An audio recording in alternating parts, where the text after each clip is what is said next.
Hello shepherds! So we had a bit of a windstorm, and when I say a bit, I mean a lot. I mentioned it earlier in another video, so just in case you missed it, here's a quick recap. It's the start of the lambing season and we had a bit of snow dump, but most importantly, some high winds that relocated the sheep shed and milking parlor overnight. The storm was so loud that I didn't even hear it through all the commotion. When Mother Nature decides something, we don't argue. What's the saying?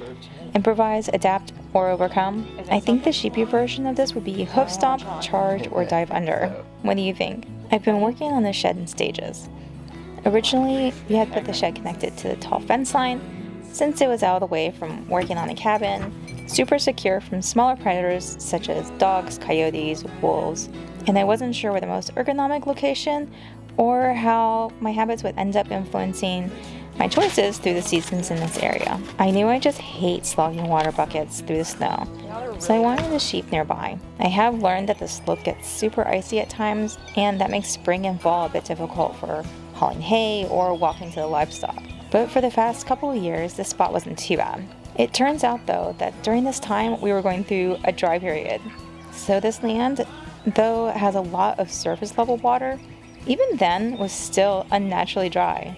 Now that things are flooding more, it's giving me a better picture as to how swampy things can get here. Keeping that in mind, I thought this leveler area would be a better location for the sheep. In winter, the slope down here is easier to haul stuff like water, hay, or general stuff. So this will make my life easier in that regards. It gets pretty icy in the fall and spring, and I tend to fall a lot, especially with buckets full of water. I still like my shanty town or homeless village as people have called it. It's definitely not aesthetic, something I want to improve. The bonuses though are how movable and durable the shacks are. If an area is too wet or overloaded, I can simply drag these sheds over to a new spot. The sheep like to poop where they sleep, so this helps spread the manure around passively. The other aspects of these eyesores is that they double as a playground for the lambs and rams. The ewes prefer to rest on the platforms in good weather and when it's particularly floody out.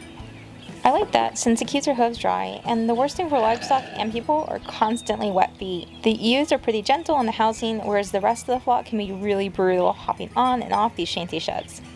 I'm going to keep this area out here as the main wintering and lambing grounds, so these bits will stay for now. I'm going to try to salvage as much of the original building as possible and repurpose anything else. Some of the bits are just trashed.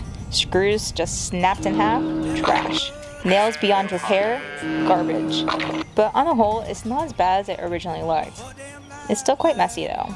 I'm so sorry for your sight. Let's take an eye bleach break. That feels so much better.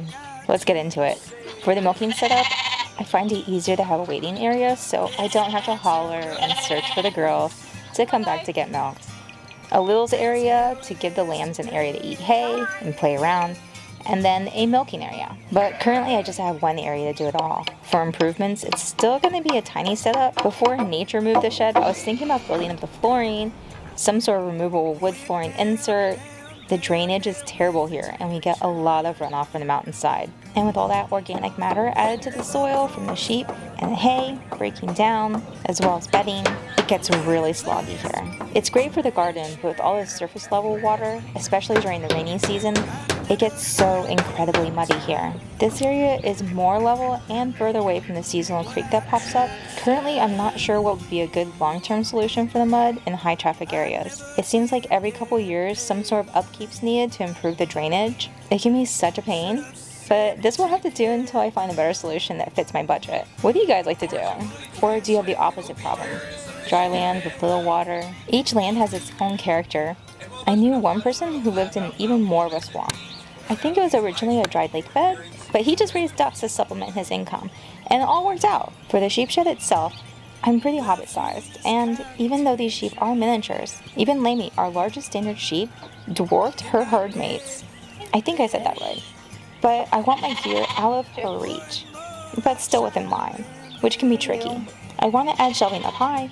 These buckets don't work too well as the sheep have learned to head bonk it and knock everything out. When I put the trough lower and only had my gear in it, the sheep would investigate the contents and then pick up and toss the trough, make eye contact, you know, assert dominance. They're so goofy, but it doesn't work that way. I added this hook here to hold a bucket, and I need to move it higher since Lily and Lammy can still reach the bucket here and toss the pellets out. I think she's part goat. What do you think? Are you a goat in sheep's clothing? Currently, I'm balancing everything on these shelves, very precarious here. I live in fear of spilled milk, so more shelving and more hooks would be necessary. This is closed up here for now, but once I build the other section, I want to open up a door here. I forgot when I was hammering this together what I had in mind, so it'll be okay. I lowered the plank here so our smallest member of the flock can easily reach the mineral feeder as needed. I wish I could show you a fully finished shed and parlor, but even so, I'm happy to get this done in a short time. It feels sometimes like projects are never ending, then life adds some more chores. I like to think that keeps me healthy though. It's really rewarding to work with your hands, craft something, and enjoy the flavors, smells, or sounds of nature. So are you guys more interested in, say, A Gentleman's Farm of ye old times? Like in that show Downtown Abbey, where the landowner pets the animals but funds things. Or more of a get your hands dirty, maybe learn a new heritage skill and have fun along the way. If you've made it this far, thank you so much. I hope you're having a relaxing day. And if you enjoyed this video, don't forget to like and subscribe. Till next time, stay fluffy.